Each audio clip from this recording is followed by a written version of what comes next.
Professor Rick Horrow. Welcome to Beyond the Scoreboard, inside the trillion-dollar business of sports marketing, deal-making, legal, administrative, political, and business as well. Obviously, all adding up in a time that shows how important the industry is. NASCAR playoffs happening, golf just ending, baseball intensifying. We'll cover a lot of that today as well. Obviously, football passing the quarter pole.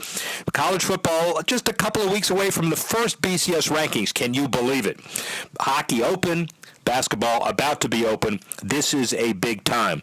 If you want to look at our entire 15 plus 5 tech examples, see CSN Mid-Atlantic to see all of the big issues this week, and join us on Audio Boom. Subscribe to our Apple podcast. Look at us on Google Play, Stitcher, and a whole bunch of other places. And we have a wonderful diversity today. We have esports as well as obviously some of the key sports issues of the week. The season officially underway, and the Penguins looking to three-peat as Stanley Cup champions. One of the biggest storylines heading into the season is which players will represent their countries for the Olympics in just a few months, and many elite players have spoken out about their disappointment not to be able to compete in the Olympics, but it's going to be weird for everybody, says Nathan McKinnon of the Avalanche. He wants to make Canadian Olympic team, and they won't feel right watching other guys wear that maple leaf, and they're good players. And, of course, Caps star Alex Ovechkin, who has been vocal about saying he'd go no matter what. He criticized the league for putting players in a position to abandon their NHL team just for the chance to represent their country. However, depending on fan reaction to the absence of NHL players from the games come February, the issue will be revisited before 2022 and the next CBA. Obviously, the NHL worried about its international reach, playing preseason games in China, the Canucks and the Kings, looking at or global advancement. By the way, $1 billion of licensed merchandise is NHL money from international revenues alone, so they understand, believe me, the importance of all of this. Gary Bettman, the longest-standing NHL commissioner and longest-standing commissioner of any of the 4 major sports, he's been there since 1993. So he certainly knows about business. And don't look now, but the $500 million expansion franchise, which was to be fodder early on, has been undefeated before they start their home opener at T-Mobile Arena, the Tuesday night game. The Knights, by the way, donating blood as part of the recovery effort for victims of the shooting. The United Blood Services, people wait as long as 6 hours, but obviously the Knights really important. Defenseman Nate Schmidt says you start to grow roots here. We know this community now, and forward Alex Tuck says he was in the Cosmopolitan with teammates having dinner when the hotel went on lockdown. Obviously, players had similar experiences. The Golden Knights, only in their first week of professional existence, clearly trying to make a positive impact on the community, and obviously all of the NHL is as well. All right, let's shift to baseball. Everybody focused on the Nationals. Everybody focused on Major League Baseball at this point. Probably the best few weeks of the season, and clearly one of the best playoffs in years as far as dramatic games. And YouTube officially signed on as the World Series' first presenting sponsor. Google's digital pay service, using the attraction of the Fox game telecast to promote brand awareness and signups. Sponsorship runs throughout the MLB season, expands across all of the networks. Additionally, come the World Series, YouTube TV signage present throughout the hosting of the ballparks and the playoffs. Presenting sponsor T-Mobile for the 2 NLDS matchups, South Korean conglomerate Doosan for the first ALDS matchups, Camping World for both the ALCS and NLCS. First deal of its kind for one of these services attaching itself to a major sporting event. The advent of YouTube TV affecting sports and all of cable because it's become a viable option to purchasing a basic cable plan. It may not be long, would be my take, before you're able to stream both the World Series and Super Bowl through YouTube in some capacity. We'll look at baseball not only as a game of corporate sponsorship, but also as a game of superstars. Aaron Judge concluded the MLB regular season as the leader in jersey sales. The Yankee right fielder joins Cubs third baseman Chris Bryant as the second rookie to lead the league in jersey sales since rankings were first released in 2010. Judge's sales expected to continue to boom all the way through the playoffs, and last year, no Yankee player cracked the top 20 in jersey sales, but this year Judge joined by catcher Gary Sanchez, who came at number 15. This year, not surprisingly, 14 of them are on playoff teams, the top jersey sales. Cubs, most representation. Bryant, number 2, Rizzo, 3, Baez, 10, Schwarber, 14. My take is simple. Jersey sales data clearly shows one predominant theme. Win, you're in. And what about other promotions? Well, Topps Company never misses a beat. They now sold 1 million Topps Now baseball cards. The Topps Now cards, available for only 24 hours exclusively on Topps.com and never offered again, captured the many thrilling moments throughout the season. Topps Now been a truly innovative partner, and Topps thrilled to be a sports fans collectible first, their chairman said, and their GM. Now, Topps Now launched in 2016 from the exclusive trading card partner of MLB, commemorating amazing moments such as Bartolo Colon's epic home run, Ichiro's 3,000th hit, captivating World Series title run of the Cubs. This year, Topps Now, what are those moments? Yankees' Aaron Judge, Dodgers' Cody Bellinger. The Topps Now card featuring Topps Now single cards, 50th home run of Judge's, sold 16,100 copies. Topps Now MLB cards continue throughout the postseason, and these innovative cards aren't simply about breaking records. Topps Now has given baseball fans a different way to chronicle their most special moments of the modern-day baseball season. By the way, it used to be we thought trading cards were it back in the leather helmet days when I was growing up. Then nobody knew about them. Now they're back. And it's good from an entrepreneurial perspective because it's really, really important for baseball fans as well. Other baseball issues involve an ownership change. Derek Jeter, Bruce Sherman officially introduced as the new owners of the Miami Marlins. One thing remains uncertain, by the way, the team's future direction. They pledged to make their fans the number one priority, but the ownership duo didn't give a specific detailed outline. Jeter and Sherman, now tasked with turning around the one of baseball's poorest franchises in terms of performance and attendance over the past years. And despite opening up the state-of-the-art ballpark in 2012, the Marlins have ranked no better than 27th in home attendance during the past 5 seasons. The market, really important, says Jeter, focused on bringing the fans back. We want to get them to know us as owners. Here's my take as a South Floridian for hundreds of years. Coming from the Yankees, Jeter accustomed to playing for a winning franchise in the country's biggest market. This is a new challenge. Baseball is important to South Floridians, but they all came from somewhere else, from the South and Cuba, from the North and New York and Philly and Boston, and it's going to take some work to change the perception. Hopefully, Jeter, Sherman, and others are up to it. How about basketball? The NBA preseason underway. The regular season set to tip off in less than a couple of weeks. The NBA using the preseason to expand its brand across the world. This year, the reigning champion, the Warriors, played a slate of preseason games in China.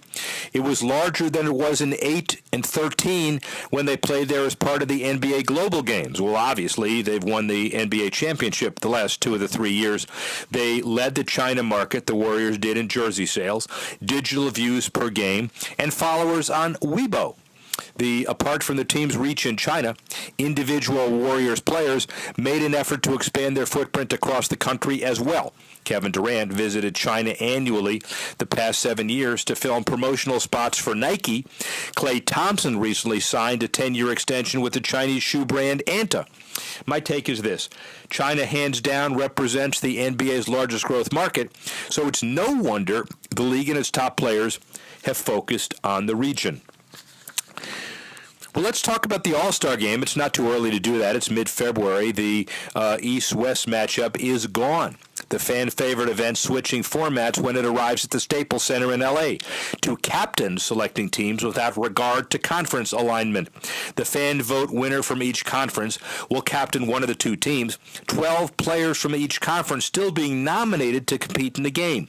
5 players from each selected as starters, with the fan vote being worth 50%, player worth 25, media 25. Current Player Association President Chris Paul and owner Michael Jordan of the Charlottes were noted as two highly influential figures in finally changing the format of the game to make it more competitive. And my take is this: from season tip-off to the Christmas Day game slate to the All-Star game, NBA leaders constantly strive to find creative ways in which to better engage their fans, passionate and casual alike.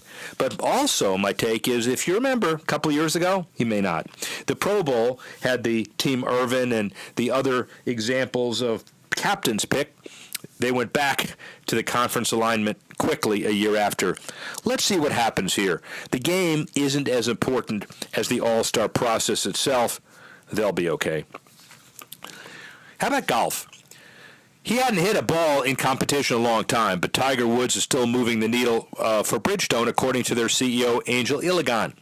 December 16, Bridgestone signed Tiger to the multi-year deal to play its Bridgestone balls.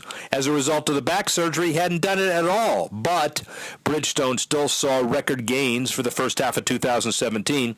Woods has been very positive for the game, as you know, with golf, experiencing declines in recent years, but Tiger being on board, we've been experiencing consumers bringing back their excitement to the game, says Iligan. He also insisted whether Woods plays or not, the golf industry is sure to continue to experience gains. He actually has more power as an endorser than he does as a player. Listen to that. That comes from the CEO of the company. More power as an endorser than he does as a player. Get used to hearing that about Tiger, by the way. And if stats has any meaning, as long as Woods is around, the golf industry remains relatively safe. But if you listen to the CEO, if he's around, he doesn't necessarily have to be around as a player.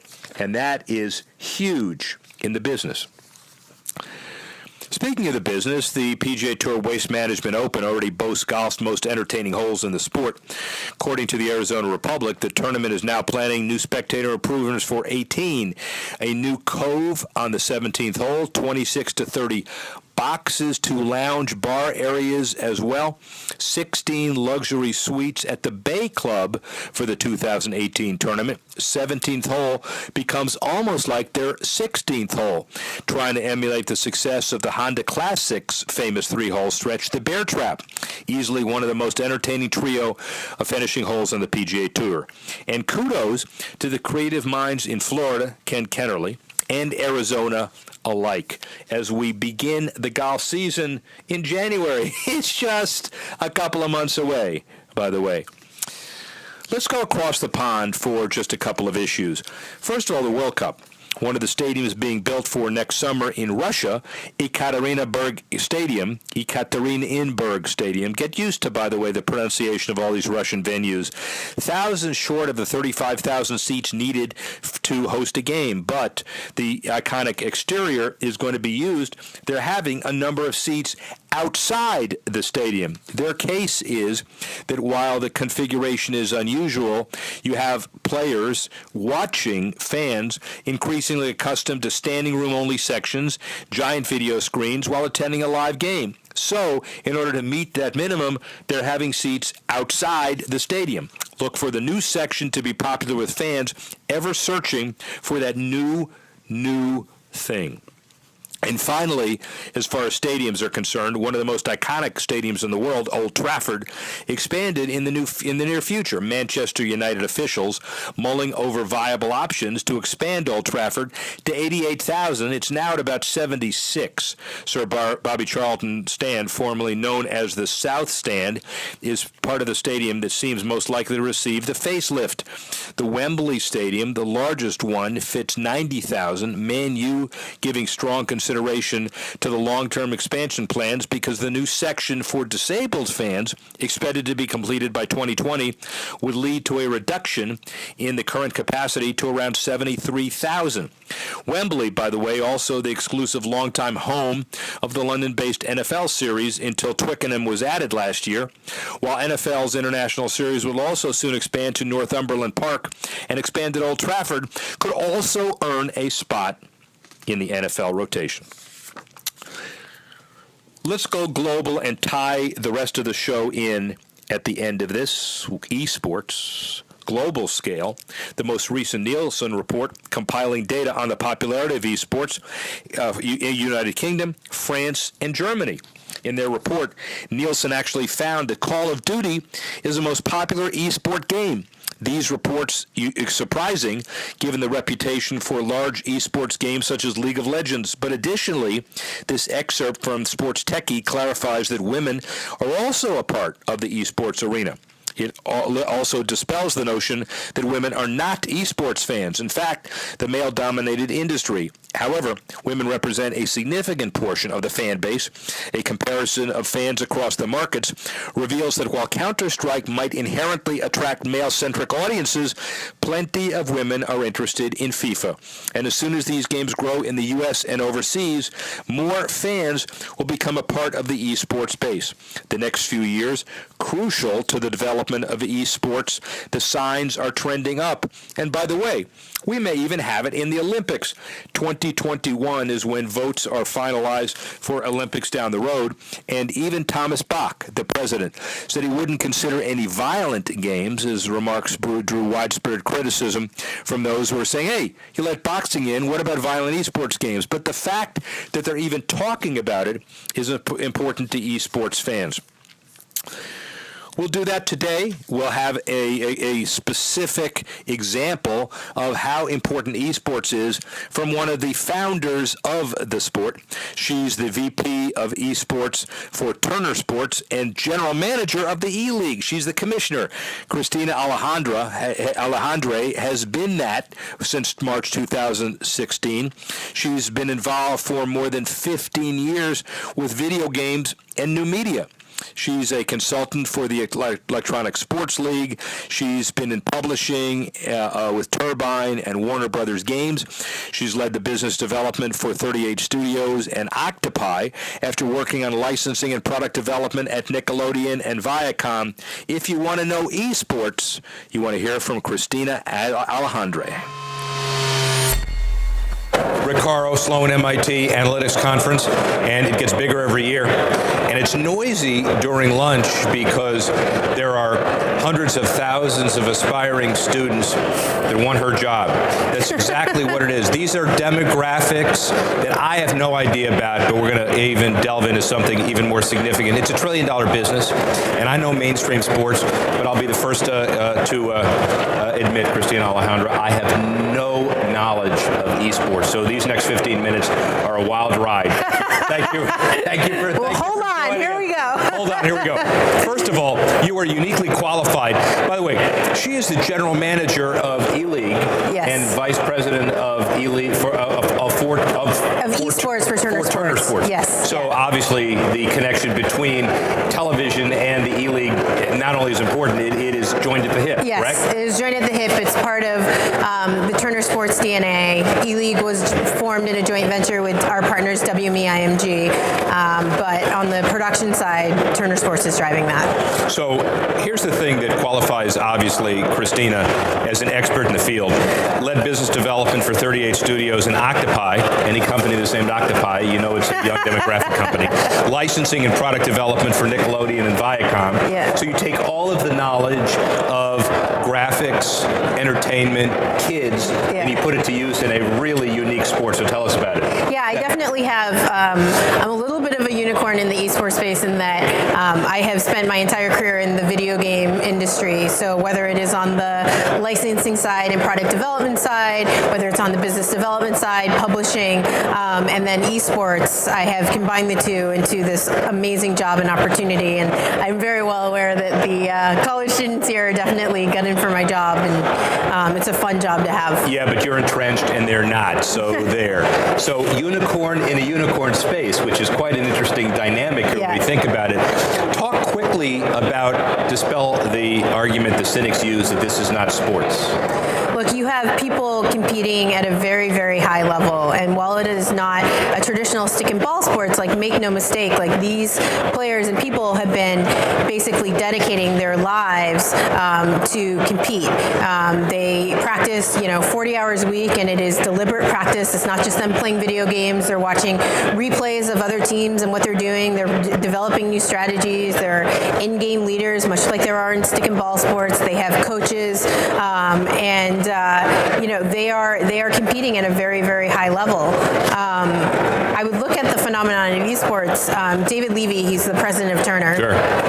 Little known guy. Yeah, little known. But he was telling me the story about his son, Jake, was in his room and he was watching video games on his computer. He was watching people play video games. How old? And Jake was probably around the time, he's probably like 16 or 17 at the time. Okay. And so he was like, why are you watching that? Why are you, and Jake explained it really, really well. And I used this example. He said, Dad, you're a big hockey fan, right? And David said, yeah. And he goes, okay, so do you go to the games? Yeah. Do you watch it on TV? Yeah. Why do you do it? Well, I really like hockey and I like seeing people compete at this elite level and seeing their technique and what they do. And Jake said, that's exactly why I watch esports. And I think, for people to kind of translate that was a really great way of explaining it. So all the business plans and all of the other analysis is fine, but the Turner family got sold into the deal right then. Yeah. Basically. I mean, the Turner family got sold into the deal. TBS was going through a whole rebranding exercise, really trying to hit that 18 to 34-year-old demographic. And, esports was something that really resonated within that demo. So it seemed like the perfect fit, and we just needed to kind of find the right partner around that. And we have entered into a really great partnership with WME-IMG, and that's how we were born. So now we have situations where entities are actually creating esports stadiums. We have one in Vegas now and other places. Did we ever know when David Levy got the epiphany from his son in that room that it would ever get this big? I don't know. When I took the job, they had already made up their minds that they were doing E-League, and I was definitely cautiously optimistic. I was a little bit worried that that I would come in and they would kind of treat it as this little side project or fun project that Turner Sports were doing. And what we found was, or what I found was that Turner Sports treated it like any other sport under their verticals. We have the NBA, we have NCAA, and they treated E-League with the same care and respect that they do any of the other sports franchises that we work on. We had Emmy Award-winning producers, Emmy Award-winning directors. We have on the WME-IMG side even, we have the president of all business affairs intimately involved in what we're doing day to day. And so it was really treated like any other sport, and I think that you can see that. So when they made the decision to go into esports, they definitely went all in. Where's the competitive side going? More teams, more leagues, more cities being represented? What's it look like in 5 years? I think that we will see a little bit more regulation in the space as it relates to teams and players. Right now, it's a very volatile market. You see a lot of teams switching randomly. They even have a phrase for it. They call it roster apocalypse. So right now Stick and ball sports have roster apocalypse, but for different reasons. But for different reasons. But this is, you'll see after a major event, you'll see 6, 7, 8, 9, 10 teams swapping rosters completely or dropping people, and there's no real kind of rhyme or reason, because sometimes it will happen mid kind of season or mid competition, and so we'll see a little bit more, not regulation, but uniformity, I think, in the space, and as it grows and becomes a little less nascent. Sponsorship, obviously, it's a no-brainer to say it appeals to the young demographic, but major sponsors feel like this is something they should ride in the future? Yeah, absolutely. And we at E-League have had a lot of success with bringing in a lot of non-endemic sponsors to the space, having sponsors like Arby's come in and really creating content that appeals directly to that esports kind of core community. And this is a very engaged community. And what you'll find is, for a non-endemic sponsor, if you embrace that competitive community, they'll embrace you right back. And we've seen a lot of success with those partners. So, long-term economics, obviously the television component and the sponsors came together at the same time. But how do you ensure the success of the league? Long-term commitment on the TV side, but what other parts do you need to make sure get buttoned up in the future? For us, we're not just TV. We are primarily one of Turner Sports' first digital native sports. And so we know that people are going to watch on their own terms, whether they're going to watch sitting at their computer or sit at their couch and watching on TBS. So, for us, it's really important to be as platform agnostic as possible as it grows, and give the same viewing experience that somebody would find on digital as they would on linear, finding clever ways to integrate sponsorships and partnerships. And that's how we're really working to ensure the long-term success, because as technology evolves, as the way people watch evolve, we want to basically be on the forefront of that. So as media gets turned on its face and people don't care about television sets anymore, and live television seems to be the real key reality show, this is one of the first leagues that's been created during this whole transformative period. Yep. What's so special about the timing that made this easier to create? I mean, I think it is, esports was kind of hitting this apex that, and people were becoming more familiar with the term esports. I mean, even though you yourself admitted don't know a lot about esports, you've at least heard the word esports, right? And I think that TBS really came in at a really great time, because they're really able to broaden that awareness and provide people a comfortable way to kind of absorb esports and know about esports.